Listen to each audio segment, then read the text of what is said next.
अस्सलामुअलैकुम नाजरीन, मैं हूं रामीन सैयद और आप देख रहे हैं प्रोग्राम राज़ो नियाज़ ज़ोरिया मकबूल जहान और ज़फ़र हिलाली के साथ। नाजरीन, ऐसे हालात में कि जब मईशत की सूरत हाल बिगड़ती जा रही है और मईशत दानों के मुताबिक मुल्क पर डिफ़ॉल्ट होने के ख़तरात मंडला रहे हैं, तो ऐसे में वफाकी वज़ीर ख़ज़ाना इसहाक़ डार ने यह ऐलान किया है कि पाकिस्तान का डिफ़ॉल्ट होने का कोई चांस नहीं है और उन्होंने ये भी कहा है कि साबित कर सकता हूँ कि पाकिस्तान डिफ़ॉल्ट नहीं करेगा।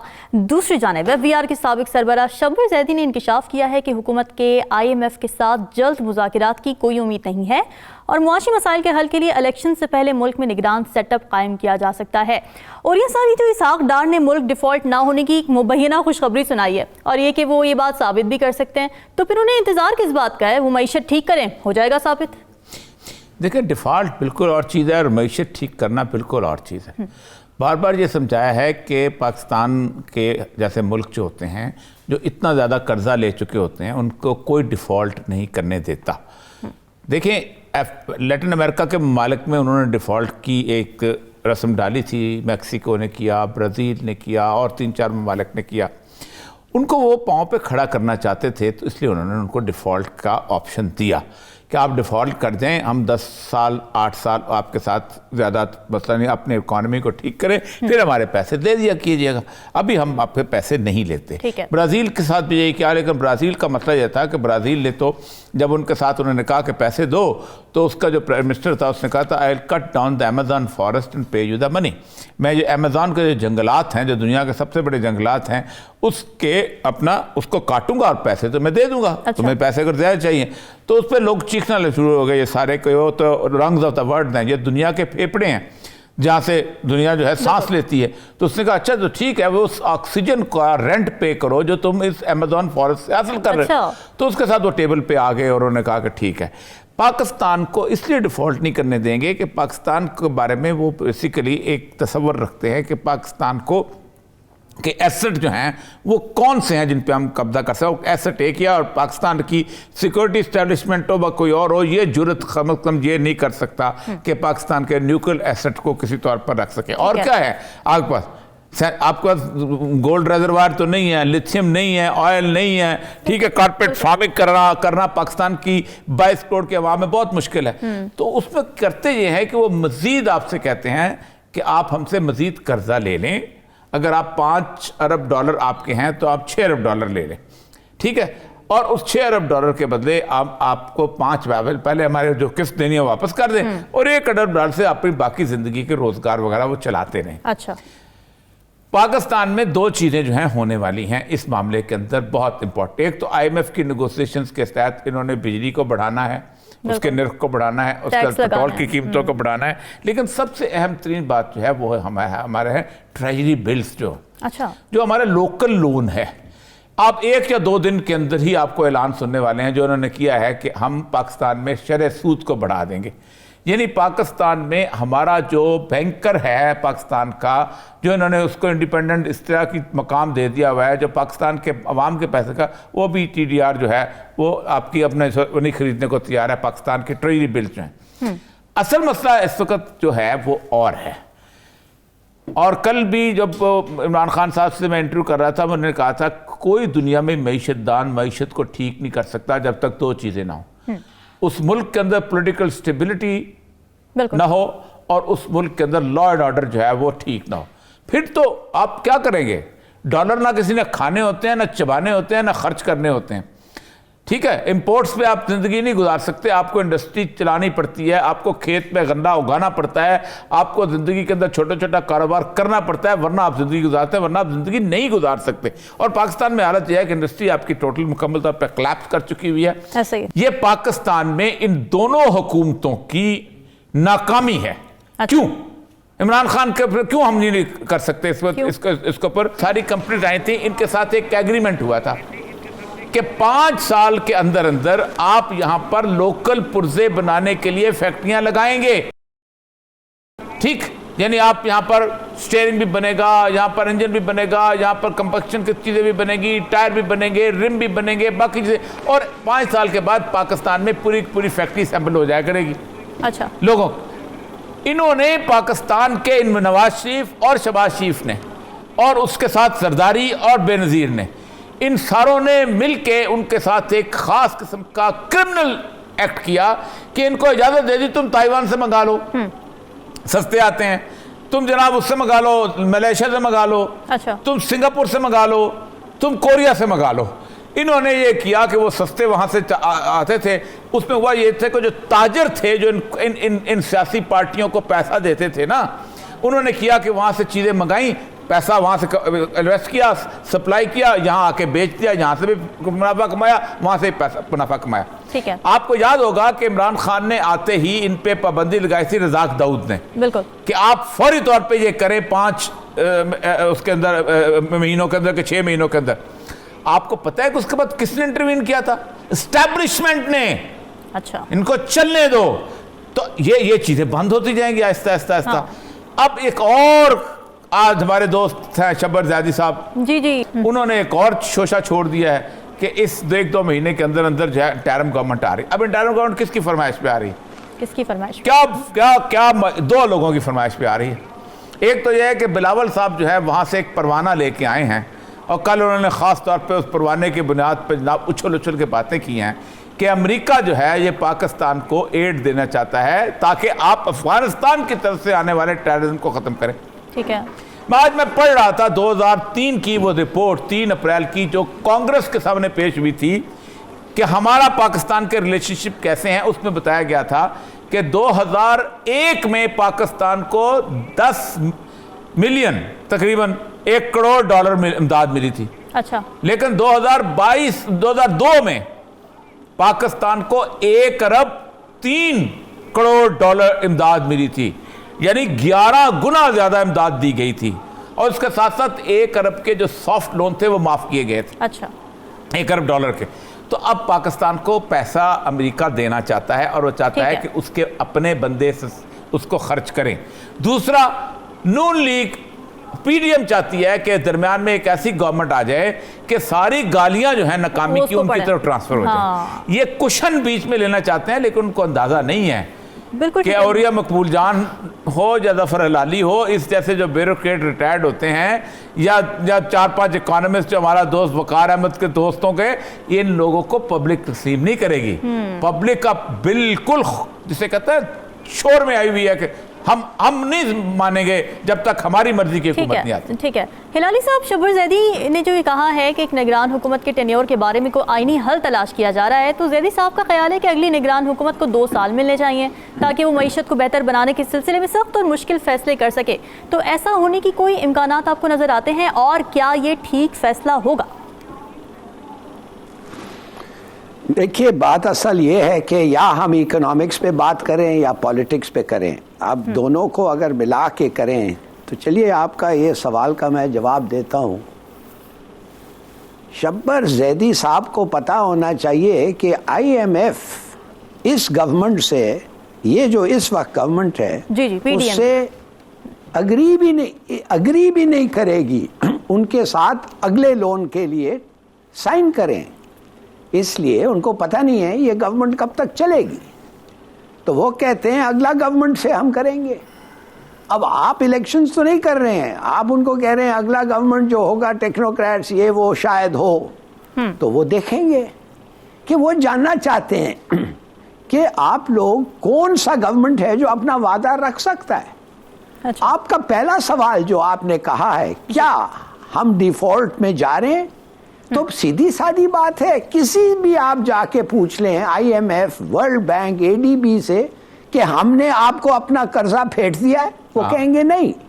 कि हम जाके फिर मल्टीलैटरल बाइलैटरल गवर्नमेंट्स को पूछें, चाइना, UAE, US, UK, कि भाई इन्होंने आपका कर्ज दिया है, आंसर विल बी नो। तो ये तो फिर झार साहब झूठ बोल रहे हैं। अच्छा, दार साहब का मतलब है वो एक टेक्निकलिटी पे बात कर रहे हैं। एक ही किस्म का लोन है, syndicated bank loans, that mean बहुत सारे बैंक इकट्ठे होकर जो आपको देते हैं, और बॉन्ड्स। अच्छा, और इस वक्त वो बॉन्ड्स का हमने दे दिया है, वो 5 बिलियन थे, उसके अलावा और कुछ नहीं हमने फेंटा है। और बाकी जो है वो रोल ओवर्स हैं, भीख मांगते हैं, वो कहते हैं चलो यार जाओ, चलो हो गया, वो ही कर। तो ये कहना कि हम डिफॉल्ट नहीं करेंगे, आप तो डिफॉल्ट कर गए हैं। आपको वो दूसरे मुल्क आके कह रहे हैं बेचारा गरीब आदमी है, ले जा, अच्छा यार चलो जाओ जाओ जाओ, 3 महीने और रखो, 6 महीने और रखो, तो यू हैव डिफॉल्टेड। तो झूठ मत बोले। देखिए ये लोग हम लोगों को फुसला फुसला के ये कंडीशन में लाए हैं 30 साल की हुकूमत पे।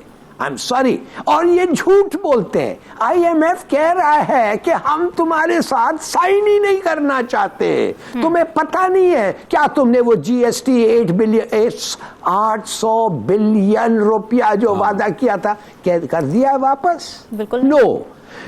और वो कह रहे हैं कि जब तक ये वापस नहीं होगा हम साइन नहीं करेंगे। हम नेक्स्ट एग्रीमेंट में क्यों जाएं? ऑटोमेटिकली हम चले जाते हैं। मगर आपने एक अपना वादा पूरा नहीं किया है, फिर क्या होगा? तो फिर जाके वही भीख मांगना, वही किस्म का निगोशिएशंस। आप मुझे बताएं, जब इन पे कोई भरोसा है ही नहीं, वैसे अगर आप मुझे पूछें तो कोई इनको पैसे लोन नहीं करेगा। हिलाली साहब, मेरा यहाँ पे आप ही की बात से एक सवाल मेरे जहन में आ रहा है कि इस ट्रस्ट डेफिसिट की वजह क्या है? IMF क्यों भरोसा नहीं कर पा रहा? ये लोग परवाह नहीं करते हैं, ये वादा कर देते हैं, पॉलिटिकल बेनिफिट्स ले लेते हैं, और पैसे इनके पास है ही नहीं देने के लिए। इनके पास जुर्रत नहीं अपने मुल्क को जाके कहें मैंने ये वादा किया, अब तुम्हें इतने पैसे देने पड़ेंगे, तैयार हो जाओ। ये करते ही नहीं है। अच्छा, खुदा के लिए मैं आपसे बार बार ये कहता हूं, इन्होंने जानबूझ के वादा किए, जानबूझ के वादा तोड़े हैं, इसलिए कि इनका इलेक्शन एस्पेक्ट भी लगता है ना कि उन्होंने भी कुछ मुआहदे किए थे और जाने से पहले वो तोड़ दिए थे। वो भी एक ट्रस्ट डेफिसिट की वजह आपको लगती है? भाई वायदा अगर किया था और तोड़ दिया था, बिल्कुल जो भी इनके ये वादा किया था इसको भी ब्लेम आना चाहिए। मगर ये तो पहले दफे आया है ना, ये तो एक कंटिन्यूअस प्रोसेस है। ये तो उसके एडवाइजर्स कहते हैं ये तो होता रहता है सर, ये तो होता रहता है, वादा करें मगर पूरा करने की कोई जरूरत नहीं है। आप टैक्स टू GDP, अब वो कह रहे हैं बच्चों नो, हम आए नहीं है, हम आएंगे ही नहीं तुम्हारे से बात करने के लिए जब तक तुम ये नहीं अग्री कर, ये पहले पैसे दो। आप क्यों समझते हैं इमरजेंसी लग रहा है? आप क्यों समझते हैं फाइनेंशियल इमरजेंसी लग रहा है? बाहर के डेट्स छोड़े, वो कह रहे हैं जो पाकिस्तानी रुपये में जो तुमने वादा किया था वो दो हमें, और वो देंगे। आप देखेंगे ये सही कह रहे हैं, बिजली की प्राइस पड़ेगी 850 रुपया हर लीटर पे पेट्रोल का टैक्स देंगे आप, देना पड़ेगा 800 बिलियन। और टैक्स टू GDP जो बढ़ गया है अब 11.5% होना चाहिए, वो भी आप देंगे। It will be hell to pay. और जो गवर्नमेंट आएगी वो नहीं दे, वो कहेगी यार तुम कर लो। तो टेक्नोक्रेट्स आएंगे, टेक्नोक्रेट से करवा लें आप।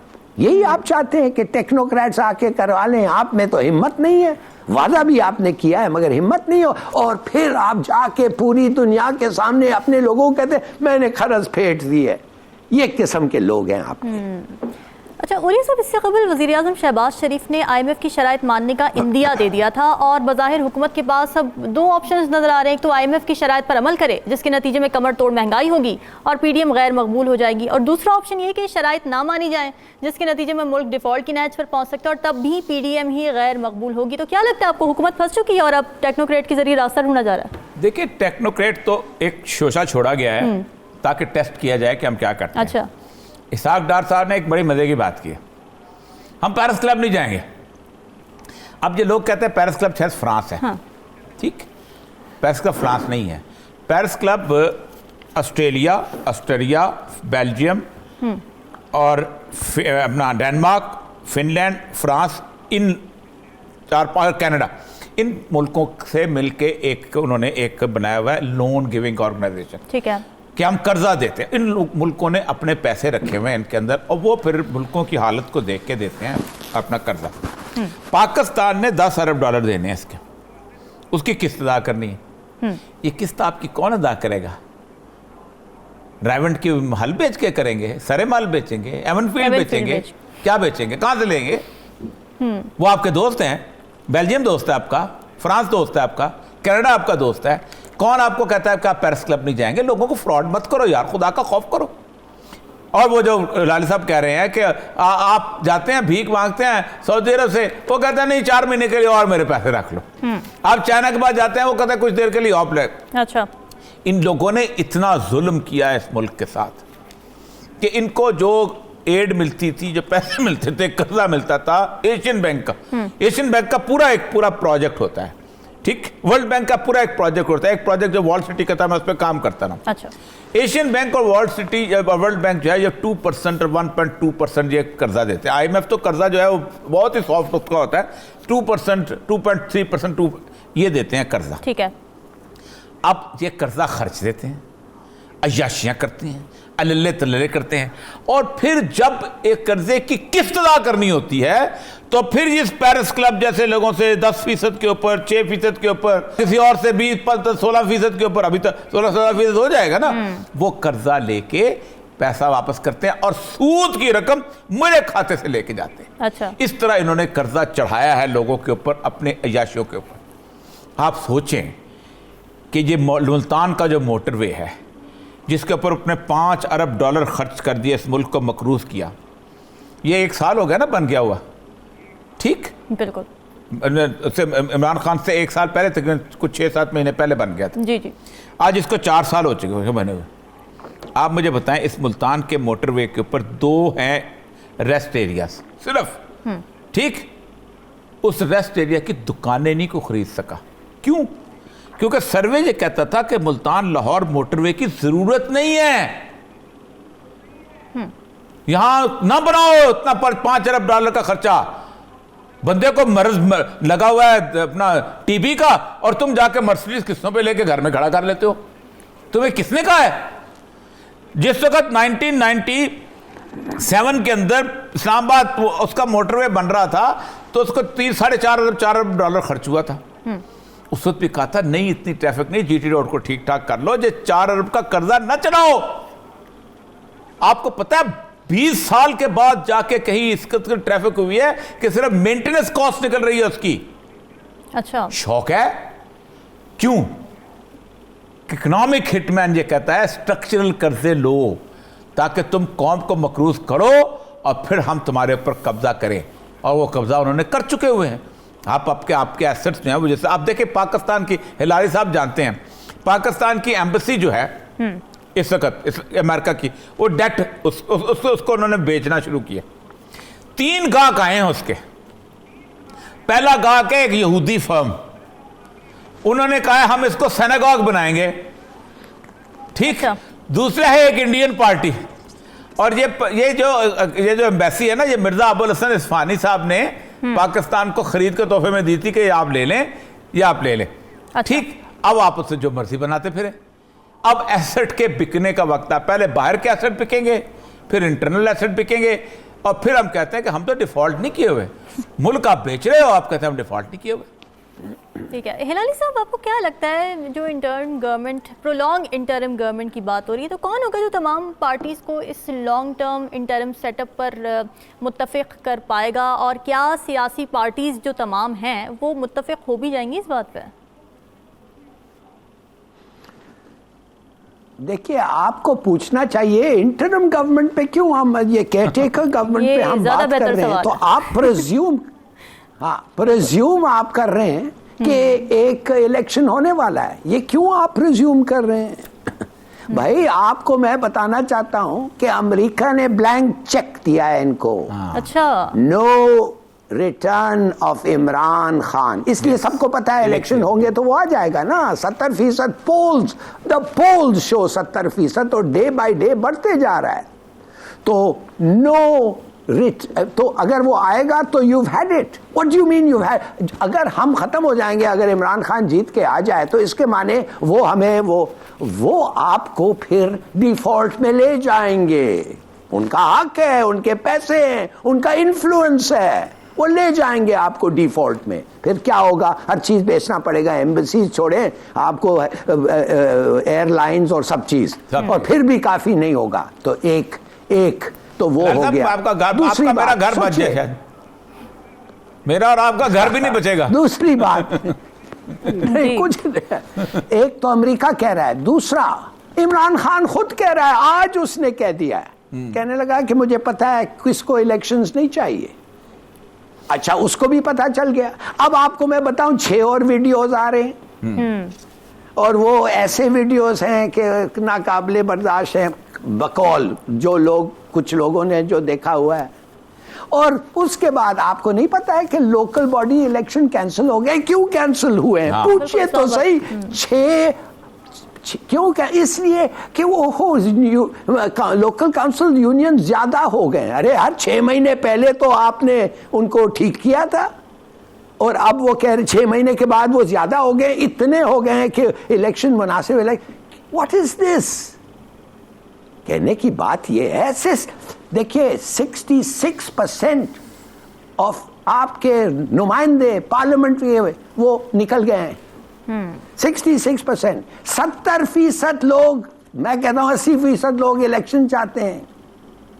तो कब खुदा के लिए इनका कब आप सुनेंगे? कि आप अमेरिका के सुनेंगे? कि आप वीडियोस रिलीज करेंगे? कि आप क्या कहते हैं, ये लोकल बॉडीज इलेक्शंस और ऐसे जोक करते रहेंगे? खुदा के लिए आप क्या कर रहे हैं? तो इसलिए मैं कह रहा हूं ये बड़ा सीरियस इमरजेंसी आप लगाएंगे और with in Shabbar Zaidi emergency लगाएगा और with in the emergency financial emergency होगा। अच्छा, उसका क्या मतलब है? बात असल ये है कि जी के वो कॉन्स्टिट्यूशन में फाइनेंशियल इमरजेंसी का कुछ जिक्र ही नहीं है। बिल्कुल। तो किसी को पता ही नहीं वो क्या होता है। तो इमरजेंसी और फिर फाइनेंशियल इमरजेंसी क्यों? कि इसलिए तुम झूठे वादे करके आते हो।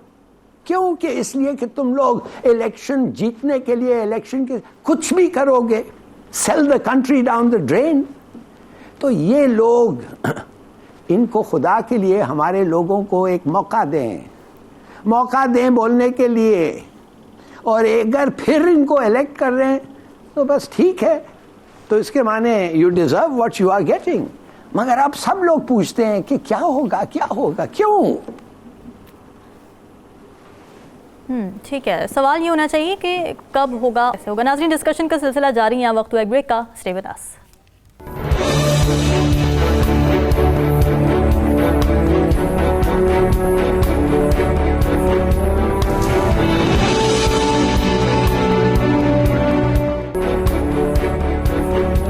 Welcome back. नाज़रीन, पाकिस्तान में एक मसला अभी हल नहीं होता कि एक नया तनाज़ा खड़ा हो जाता है। बिलावल भुट्टो जरदारी ने ये कहा है कि इमरान खान असेंबली में आए वरना नताइज भुगतना पड़ेंगे। उन्होंने ये भी कहा कि इमरान खान अगर पार्लियामान में ना आए तो जिन्होंने अपना काम करना है उन्हें रोका नहीं जा सकेगा।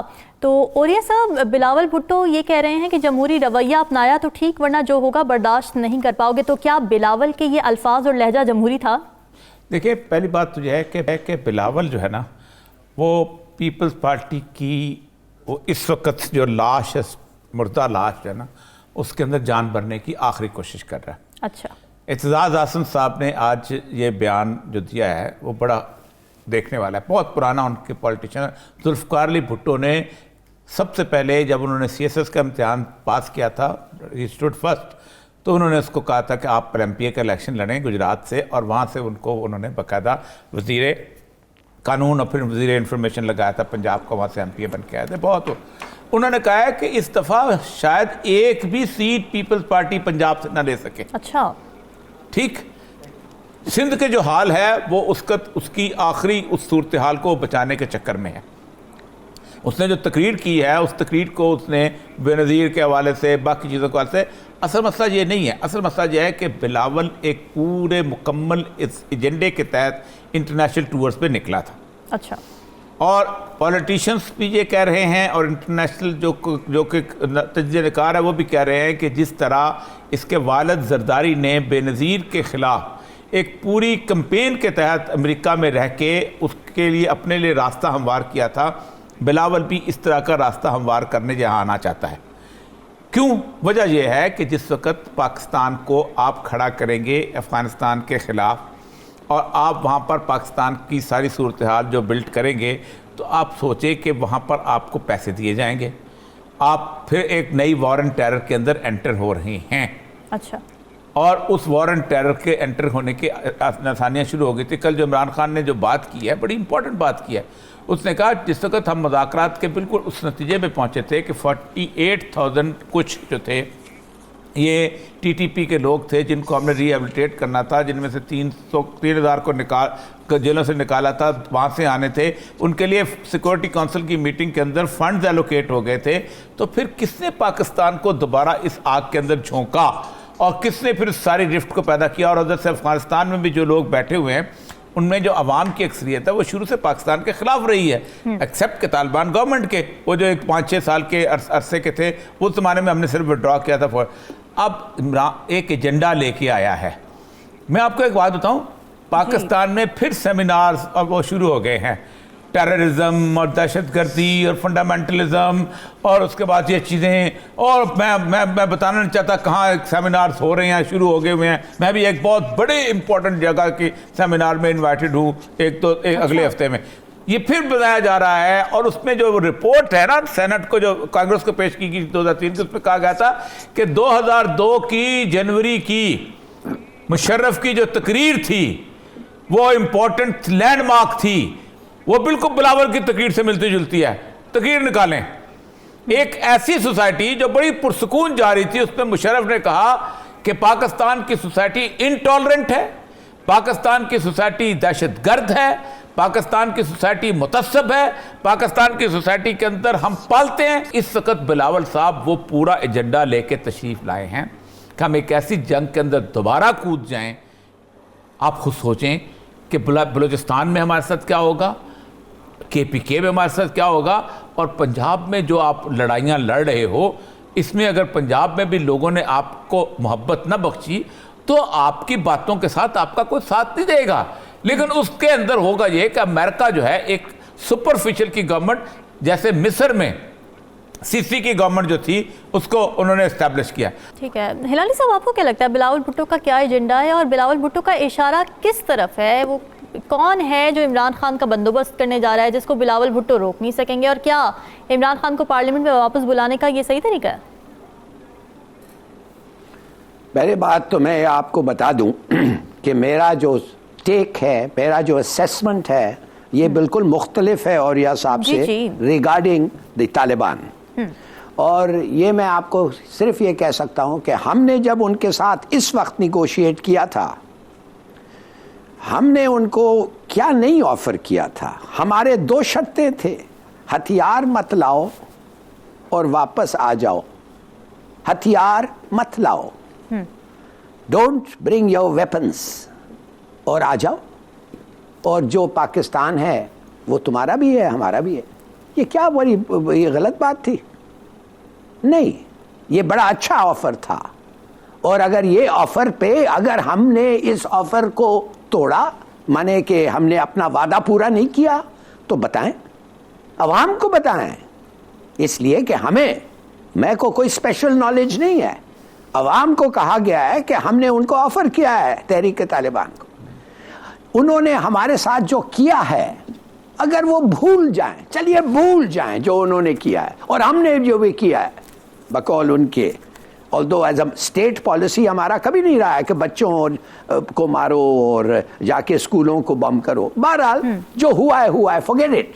तुम लोग बाहर हो, हम कहते हैं आओ, आके रहो, मगर हमारे कॉन्स्टिट्यूशन और विदाउट आर्म्स उन्होंने इनकार कर दिया। उन्होंने तो अभी फिर शुरू किया, इसलिए शुरू किया है कि तहरीक तालिबान अफगानिस्तान से उनको मदद मिल रहा है। तो मैं कहता हूं कि हमारा ऑफर अच्छा था और हम उस पर कायम हैं। और अगर वो नहीं मानते हैं और ज़बरदस्ती आना चाहते हैं और ज़बरदस्ती टेरिटरी को लेना चाहते हैं, हम लड़ेंगे, सब लड़ेंगे।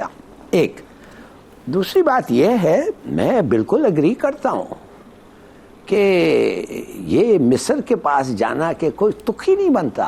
तो देखिए इजिप्ट के साथ इस वक्त हमारा क्या मिलाप है खुदा जाने। मैं आपको सिर्फ 2 चीज़ें जल्द से जल्द कहना चाहता हूं कि इस वक्त परसेप्शन और रियलिटी ये एक है कि हम वापस अमेरिका के पपेट स्टूज वापस बन गए हैं, इसलिए कि विदाउट अमेरिकन असिस्टेंस हम बैंकरप्ट हो जाएंगे। और अब उसको पूरा करने के लिए क्या हमारे को पेनल्टीज क्या हमें देना पड़ेगा, लेट्स सी। मैं कभी मान ही नहीं सकता कि कोई गवर्नमेंट और एक आदमी भी पाकिस्तानी अपने न्यूक्लियर वेपन्स पे कॉम्प्रोमाइज करेगा, बिल्कुल नहीं करेगा, और ये तो 100% है और मेरे ख्याल में कोई होने नहीं देगा। तो किस बात पे अमेरिका इतना डरा हुआ है एक आदमी से जो इस वक्त पाकिस्तान का मेजॉरिटी सपोर्ट है? भाई क्यों नहीं उसको तुम बर्दाश्त कर सकते हो? क्या जरूरत है तुम्हें उसको खत्म करना? और पूरा आपका पूरा campaign, he must never come back, उसको हम टॉलरेट नहीं कर सकते, वो ये है वो है। क्यों? ये सब पता है हम लोगों को, और हम इस अनएक्सेप्टेबल इस किस्म की इंटरफेरेंस, इसलिए मैं कहता हूं अमेरिकन पब्लिक के ऊपर, फॉरगेट बाइडेन, अमेरिकन पब्लिक पे जाएं और कहें हम आप भेजें अपने observers, let them see the election, देखिए कितना फेयर होगा और उसका नतीजा आप लोग फिर माने, कुछ करें ऐसी चीज। इसलिए कि जब एक हुकूमत जैसे वो अमेरिका तो 230 कूज में इन्वॉल्व हुआ है सिंस वर्ल्ड वॉर 2। कौन नहीं जानता है लैंडे के साथ क्या किया, अर्जेंटीना में, ब्राजील में, कौन नहीं जानता है? तो भाई क्या जरूरत है उनसे बात करने? Don't do what they want. मगर अब आप फंस गए। आपके ये दोनों पॉलिटिकल पार्टीज जो 30 साल से पाकिस्तान की इकोनॉमी चल रहे हैं, और मैंने काम किया है और मुझे उनका ये मैंने काम किया, मैं कह सकता हूं अभी भाई क्या होता है। ठीक है, और ये सब मैं वापस आना चाहूँगी बिलावल भुट्टो की स्टेटमेंट पे। अच्छा, पीडीएम जो खुद अपने खिलाफ इंतकामी कार्रवाई की शिकायत करती रही है, वो इमरान खान को मुबैना तौर पर उसी चीज़ की धमकी दे रहे हैं, तो क्या इससे ये तासुर लिया जा सकता है कि ये पॉलिटिकल विक्टिमाइजेशन का सिलसिला फिर शुरू होने वाला है और इसका एंड कहाँ होगा जाके? देखिए, इमरान खान की जिस दिन असैसिनेशन अटेम्प्ट में नाकामी हुई है ना, उस दिन से बहुत ज़्यादा जो है ना ये चिटरी हो गए हैं और बहुत ज़्यादा ख़राब हो गए हैं।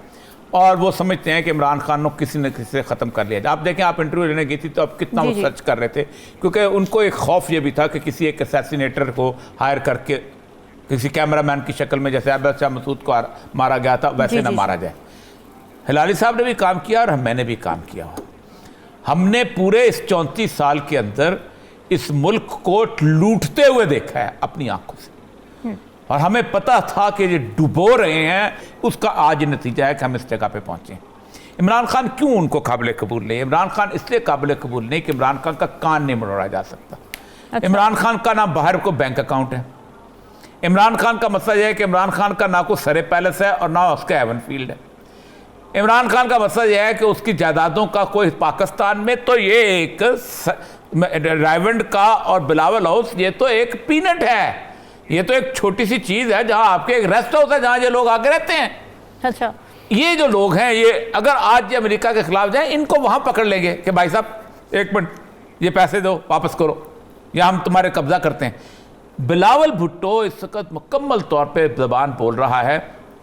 और एक मैं आपको बात बताऊं, पाकिस्तान के अंदर पॉलिटिकल रिफ्ट क्रिएट करनी चाह रही है, door to door political fighting आपस में, in fighting among the people. पहले भी उन्होंने शुरू की थी, मौलाना फजल रहमान को कहा था तुम जुलूस निकालो, तुम करो, उससे जल्द से जल्द शुरू भी कर दिए थे। नून लीग ने भी जुलूस निकालने शुरू किए। हुआ ये कि वो जब लिबर्टी पे पहुंचे तो अल्लाह दिता पेप्सी के साथ वो 50 लोग जो थे उनके अलावा कुछ कर ना सके, सामने नहीं आ सके।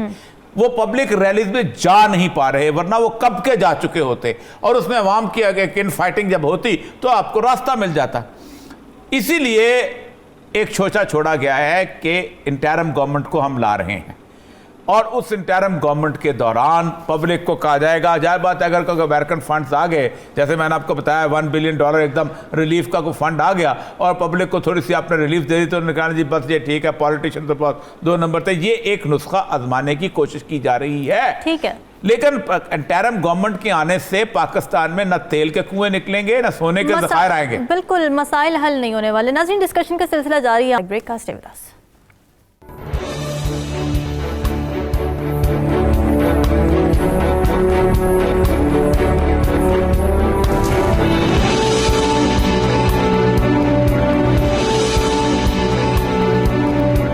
नाज़रीन, गवादर के अवाम एक बार फिर हक 2 तहरीक के तहत एहतजाज कर रहे हैं। उनका मौक़िफ़ यह है कि हुकूमत ने गुज़िश्ता साल उनके साथ उनके मसाइल हल करने के सिलसिले में एक मुआहिदा किया था, उस पर पूरी तरह अमल दरामद नहीं हुआ है, लिहाजा उनके मसाइल वहीं के वहीं हैं। मंगल के रोज़ तहरीक के कारकुनान और पुलिस के माबैन हाथापाई हुई है, शेलिंग लाठी चार्ज हुई जिससे मुतादिद अफराद ज़ख्मी हुए और फायरिंग से एक पुलिस एहलकार के जाँ बहक होने के बाद गवादर में हालात कशीदा हो चुके हैं। उरिया साहब, ये गवादर की हक 2 तहरीक है क्या और किन इशूज़ पर यह तहरीक चलाई जा रही है? देखिए, जब ये हो रहा था तो हमने इसके लंबे चौड़े प्रोग्राम्स किए थे। गवादर में हिदायतुर रहमान साहब जो हैं बहुत एक इसका एंथुसियास्टिक किस्म के लीडर के तौर पे उठे और वो बुनियादी तौर पर इस्टेब्लिशमेंट के भी खिलाफ हैं और कॉम्प्रस पार्टियों के भी खिलाफ हैं। वो कहते हैं कि कॉम्प्रस पार्टियां जो हैं ये बेसिकली गवादर के नाम के ऊपर इस्टेब्लिशमेंट से ब्लैकमेल करके अपना जो है वो काम निकालती हैं और हिस्सा लेती हैं। और आप देख लें PDM के अंदर इस वक्त अख्तर मैंगल साहब भी हैं और महमूद खान अचकज़ई साहब भी हैं, बाकी सारे लोग भी हैं उसके अंदर शामिल हैं। ये सारे वो कॉम्प्रस पार्टी जो पूरी पुरोचों का कहते थे कि ये इस्टेब्लिशमेंट ये करती है, गोलियां चलाती है, ये करती है। तो उन्होंने एक हक 2 तहरीक चलाई थी और मैंने शायद अभी अगर कुछ वीडियोस अगर चला सकें तो आप वो मैंने उनको देखा, उनमें एक खातून थी उसकी बड़ी ज़बरदस्त तकरीर है। अच्छा। उसके अंदर जो कि पूरे के पूरे उस धरने की रोटियां पकाती थी और अकेली रोटियां पकाती थी उनकी, पूरा का पूरा वो एक बड़ी सिंबॉलिक तौर पे वहाँ उभरी थी। और गवर्नमेंट ने उनके साथ मायदा किया था कि हम आपके साथ ये डील करेंगे, आपके ये पानी है, बिजली है, सड़कें हैं, रोड को और तो मुतालबा है नहीं।